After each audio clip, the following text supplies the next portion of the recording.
তোমার রিজিক যদি আল্লাহর কাছে নির্দিষ্ট থাকে, তোমার হায়াত যদি আল্লাহর কাছে নির্দিষ্ট থাকে, রিজিকও নির্দিষ্ট, হায়াতও নির্দিষ্ট, আল্লাহর ফয়সালা ছাড়া দুনিয়াতে কোনো কিছু হয় না। তাহলে মনে রাখো, এই দুনিয়াতে তোমার টেনশন করারও কোনো প্রয়োজন নাই। দুনিয়া নিয়ে টেনশন করে লাভ নাই, কারণ আমার হাতে দুনিয়ার কিছু নাই। দুনিয়ার সব কিছু হয় কারা দেশে। এই জন্য আমি আপনি জীবনের প্রত্যেকটা মুহূর্তেই আল্লাহর কাছে শুকরিয়া আদায় করব। সুখে দুঃখে কষ্টে বেদনা আনন্দ হাসি খুশি সব সময় আমি আপনি ভরসা করব কার উপর? আল্লাহ তাআলা কোরআনে কারীমের মধ্যে যত জায়গায় মুমিন বান্দাদের গুনাহবলী উল্লেখ করেছেন, সব জায়গায় আল্লাহ বলেছেন ওয়া আলা রাব্বিহিম ইয়াতাওয়াক্কালুন। মুমিন সব সময় তাদের রবের উপর ভরসা করবে। ওয়া আলা রাব্বিহিম, ওয়া আলা রাব্বিহিম, তাদের রবের উপর সব সময় তারা ভরসা করবে। বলেন তো, দিল থেকে আওয়াজ করে বলেন তো, আমার আপনার রবকে।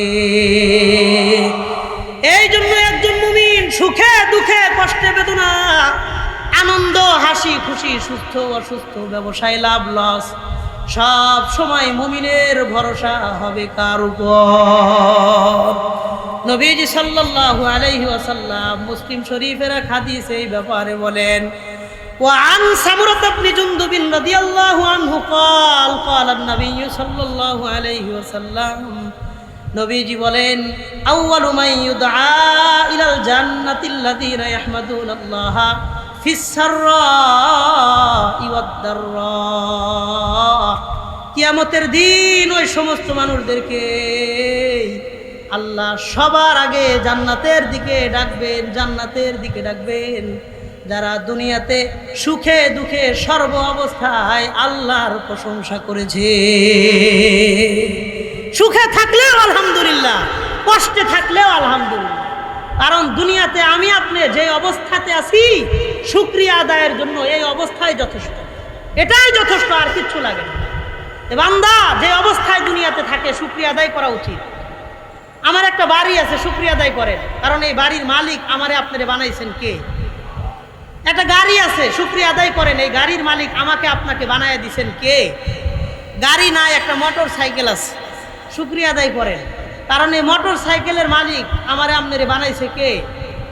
কয় মোটর সাইকেলও নাই, একটা ছোট সাইকেল আছে, তারপরেও শুকরিয়া আদায় করেন। কারণ দুনিয়াতে বহুত দিন মজুর মানুষ এমন আছে যার একটা সাইকেল কেনার মতন তৌফিক নাই। কয় সাইকেলও নাই, আমি গরিব মানুষ, তারপরেও শুকরিয়া আদায় করেন, কারণ আমার আপনার দুইটা পা আছে, চাইলেই এক জায়গা থেকে আর এক জায়গায় হাঁটা চলা করতে পারি। দুনিয়াতে এমন বহুত মানুষ আছে যার দুইটা পার একটা পা দুনিয়াতে না। একটা কিতাব আছে, আস-সাইরু ওয়াস-সুলুক ইলা মালিকিল মুলুক, কাসেম বিন মুহাম্মদ আল খানি রাহিমাহুল্লাহ তার লেখা।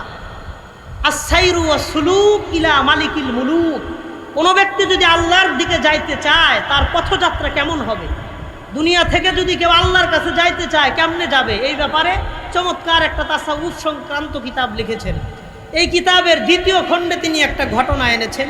ইব্রাহিম ইবনু আদহাম রহিমাহুল্লাহ তার সম্পর্কে বলেন, মাররা ইব্রাহিম ইবনু আদহাম বিরাজুলিন মাহমুমিন, এক ব্যক্তি রাস্তার পাশে বৈশা খুব টেনশন করতেছেন।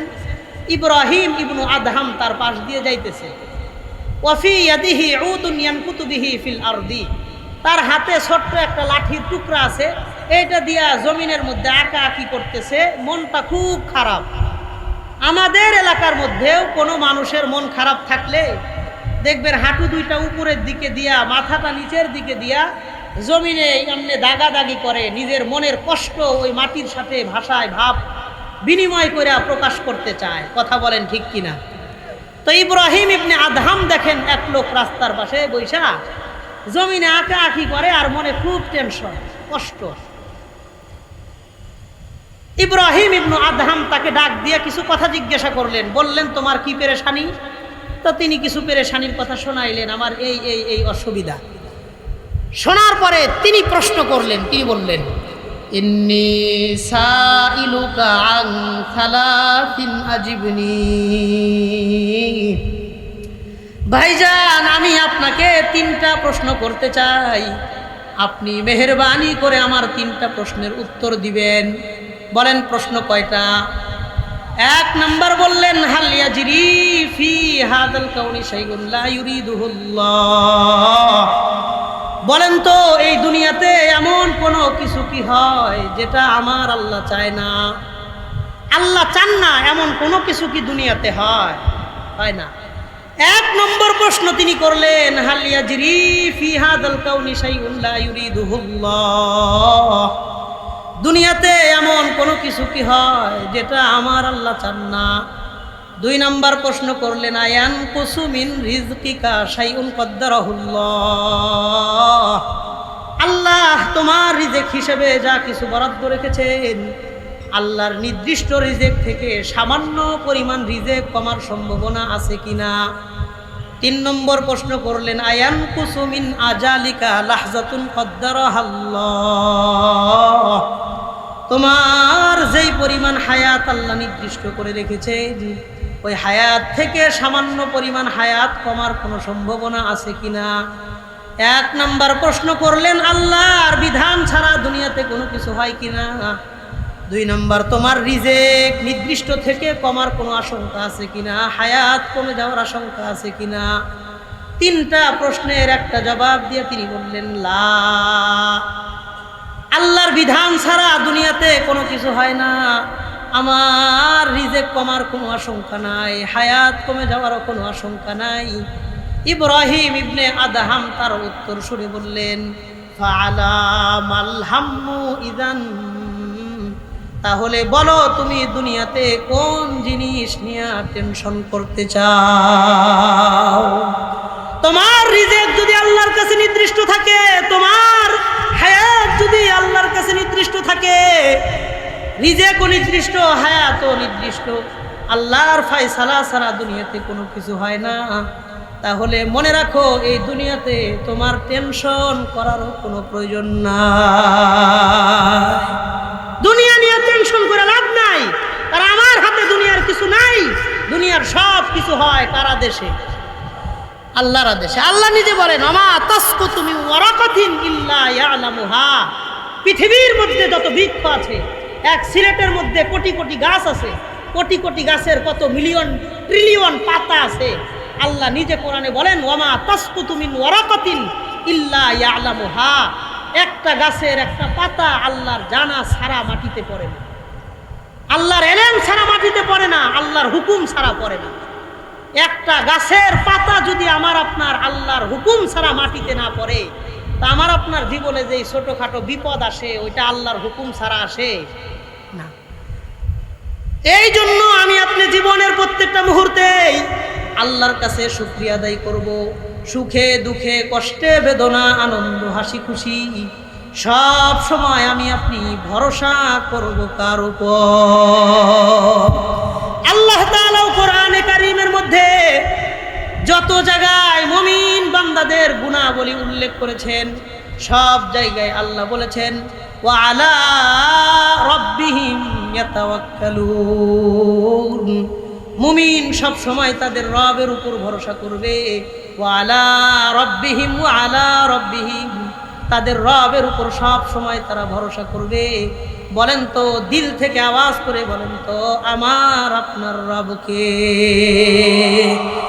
এই জন্য একজন মুমিন সুখে দুঃখে কষ্টে বেদনা আনন্দ হাসি খুশি সুস্থ অসুস্থ ব্যবসায় লাভ লস সব সময় মুমিনের ভরসা হবে কার উপর? নবীজি সাল্লাল্লাহু আলাইহি ওয়াসাল্লাম মুসলিম শরীফের এক হাদিসে এই ব্যাপারে বলেন, وعن سمرة بن جندب رضي الله عنه قال قال النبي صلى الله عليه وسلم, নবীজি বলেন, আউয়ালু মান ইউদআ ইলাল জান্নাতিল্লাযীনা ইয়াহমাদুনাল্লাহা ফিস সাররাই ওয়াদ দাররা। কিয়ামতের দিন ওই সমস্ত মানুষদেরকে আল্লাহ সবার আগে জান্নাতের দিকে ডাকবেন, জান্নাতের দিকে ডাকবেন যারা দুনিয়াতে সুখে দুঃখে সর্ব অবস্থায় আল্লাহর প্রশংসা করেছে। সুখে থাকলেও আলহামদুলিল্লাহ, কষ্টে থাকলেও আলহামদুলিল্লাহ। কারণ দুনিয়াতে আমি আপনি যে অবস্থাতে আছি শুকরিয়া আদায়ের জন্য এই অবস্থায় যথেষ্ট, এটাই যথেষ্ট, আর কিচ্ছু লাগে না। আশরাফ আলী থানভী রাহিমাহুল্লাহ আত্মশুদ্ধির ব্যাপারে একটা কিতাব লিখেছেন, আত-তাকাশশুফ আন মুহিম্মাতিত তাসাউফ, 4 খণ্ডের কিতাব। এই 4 খণ্ডের কিতাব মাকতাবায়ে থানভী থেকে যেটা বের হয়েছে, 1 নম্বর খণ্ডের 143 নম্বর পৃষ্ঠায় তিনি এই কথা লিখেছেন। প্রথম খণ্ডে 143 নম্বর পৃষ্ঠার শেষের দিকে একটা অনুমান কায়েম করেছেন যে বান্দা যে অবস্থায় দুনিয়াতে থাকে শুকরিয়া আদায় করা উচিত। আমার একটা বাড়ি আছে, শুকরিয়া আদায় করেন, কারণ এই বাড়ির মালিক আমারে আপনারে বানাইছেন কে। একটা গাড়ি আছে, শুকরিয়া আদায় করেন, এই গাড়ির মালিক আমাকে আপনাকে বানায় দিছেন কে। গাড়ি নাই, একটা মোটর সাইকেল আছে, শুকরিয়া আদায় করেন, কারণ এই মোটর সাইকেলের মালিক আমারে আপনারে বানাইছে কে। কয় মোটর সাইকেলও নাই, একটা ছোট সাইকেল আছে, তারপরেও শুকরিয়া আদায় করেন, কারণ দুনিয়াতে বহুত দিন মজুর মানুষ এমন আছে যার একটা সাইকেল কেনার মতন তৌফিক নাই। কয় সাইকেলও নাই, আমি গরিব মানুষ, তারপরেও শুকরিয়া আদায় করেন, কারণ আমার আপনার 2টা পা আছে, চাইলেই এক জায়গা থেকে আর এক জায়গায় হাঁটা চলা করতে পারি। দুনিয়াতে এমন বহুত মানুষ আছে যার 2টা পার, একটা পা দুনিয়াতে না। এই জন্য যে অবস্থানে আছি শুকরিয়া আদায়ের জন্য এই অবস্থায় যথেষ্ট। কথা বলেন ঠিক কিনা? মুমিন সব সময় আমি আপনি শুকরিয়া আদায় করব কার? আল্লাহ তাআলা মূলত তার বান্দার কাছে 2টা জিনিস চান। এখান থেকে আমার মূল কথা শুরু, একটু মনোযোগ দিয়ে উত্তর দিবেন। আল্লাহ তাআলা মূলত তার বান্দার কাছে কয় জিনিস চান? 1 নম্বর, বিপদে ধৈর্য। বান্দা যেন বিপদে ধৈর্য ধারণ করে, এটা আল্লাহ চায়, আল্লাহ এটা চান। তাহলে 1 নম্বর জিনিস পাইলাম, আমার সাথে 2টা জিনিস মুখস্থ করতে হবে। বলেন বিপদে ধৈর্য, আবার বলেন বিপদে, আর একবার বলেন বিপদে ধৈর্য। শান্তিতে শুকরিয়া, মানুষ যখন শান্তিতে থাকে তখন যেন শুকরিয়া আদায় করে, এটা আল্লাহ চান। তাহলে 2 জিনিস মুখস্থ পাইলাম, বিপদে ধৈর্য, শান্তিতে শুকরিয়া। বলেন বিপদে, শান্তিতে, হ্যাঁ এই 2টা আবার একটু কষ্ট করে বলেন, বিপদে, শান্তিতে, বিপদে যেই বান্দা ধৈর্য ধারণ করবে আল্লাহ তাআলা তার প্রতি সন্তুষ্ট হয়ে যান। এই জন্য আল্লাহ কোরআনে কারিমের মধ্যেও বলেন ইন্নাল্লাহা মা'আস সাবিরিন।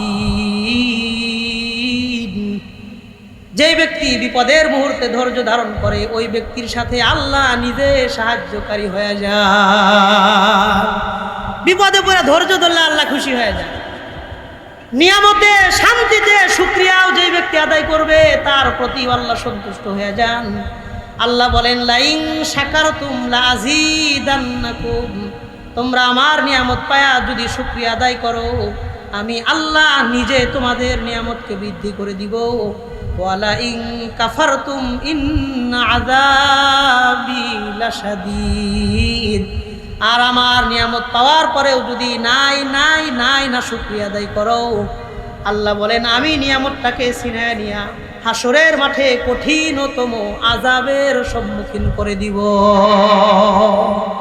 আল্লাহ মুমিনের এই 2টা গুণ, বিপদে ধৈর্য, শান্তিতে শুকরিয়া, আমাদের সকলের দিলে দিলে ভরপুর আকারে আল্লাহ দান করেন। সাহাবায়ে কেরামও আল্লাহর সমস্ত ফায়সালায় সন্তুষ্ট ছিলেন। আম্বিয়ায়ে কেরামও তাদের জীবনের সমস্ত বিপদ আল্লাহর ফায়সালা হিসেবে বাইনা নিয়ে সন্তুষ্ট ছিলেন। এই জন্য নবীজি বলেছেন আসাদুল বালাই আল আম্বিয়া সুম্মাল আমসাল ফাল আমসাল। দুনিয়াতে সবচাইতে বড় পরীক্ষার সম্মুখীন হয়েছিলেন আম্বিয়ায়ে কিরাম, তারপরে যে যত আল্লাহর প্রিয় তার দুনিয়াতে বিপদ তত বেশি। আল্লাহর যত কাছের বান্দা বিপদ তত বেশি। বুখারীর হাদিস, এটা নবীজিও বলেছেন, আল্লাহর হাবিব বলেন। তিরমিজি শরীফের 2399 নম্বর হাদিসের বর্ণনা হযরত আবু হুরায়রা রাদিয়াল্লাহু আনহু থেকে বর্ণিত, মা ইয়াজালুল বালাউ বিল মুমিনি ওয়াল মুমিনাতি ফি নাফসিহি ওয়া ওয়ালাদিহি ওয়া মালিহি হাত্তা ইয়ালকাল্লাহা ওয়া মা আলাইহি খতিয়া। যেই মুমিন ব্যক্তির জীবনে বিপদ আপদ একটার পরে একটা লেগেই থাকে, নিজের জীবনের উপর বিপদ, সন্তানাদির উপর বিপদ, সন্তানাদির উপরে বিপদ, একটার পরে একটা বিপদ যার জীবনে লেগেই থাকে, নবী বলেন হাত্তা ইয়ালকাল্লাহা ওয়া মা আলাইহি খতিয়া। এই ব্যক্তি বিপদ নিয়ে যদি ইন্তেকাল হয়ে যায়, তার জীবনের সবগুলো গুনাহ বিপদের দ্বারা আল্লাহ মাফ করে দেয়, নিষ্পাপ অবস্থায় আল্লাহর সাথে তার সাক্ষাৎ হয়ে যায়। হাত্তা ইয়ালকাল্লাহা ওয়া মা আলাইহি খতিয়াতুন, একটা গুনাহও তার থাকে না, নিষ্পাপ হয়ে আল্লাহ তাকে তার কাছে নিয়ে যায়। বুখারীর বর্ণনা, নবীজি সাল্লাল্লাহু আলাইহি ওয়াসাল্লাম বলেন, মা ইউসিবুল মুমিনা মিন ওয়াসাবিন ওয়ালা নাসাবিন ওয়ালা সাকামিন ওয়ালা হাজানিন হাত্তাল হাম্মি ইউহাম্মুহু ইল্লা কুফিরা বিহি মিন সাইয়্যাতি। মানুষের জীবনে দুঃখ, দুর্দশা, হতাশা, টেনশন, পেরেশানি, এমনকি সামান্য পরিমাণ কোনো দুশ্চিন্তাও আসে না। ওই দুশ্চিন্তার মাধ্যমে আল্লাহ মুমিনের জীবন থেকে এক একটা গুনাহ আল্লাহ মাফ করে দেয়। তো বিপদের দ্বারা তো আল্লাহ গুনাহ মাফ করে দেন। এই জন্য বিপদ নিয়ে টেনশন করব না, ভরসা করব কার উপর? আল্লাহর ফায়সালায় আমি সন্তুষ্ট। এই কথাটা আমার সাথে বলেন, বলেন আল্লাহর ফায়সালায় আমি সন্তুষ্ট। আর একবার বলেন, বলেন আল্লাহর ফায়সালায় আমি সন্তুষ্ট। এটা আমাদের মুখের কথা না দিলের কথা? দিলের কথা।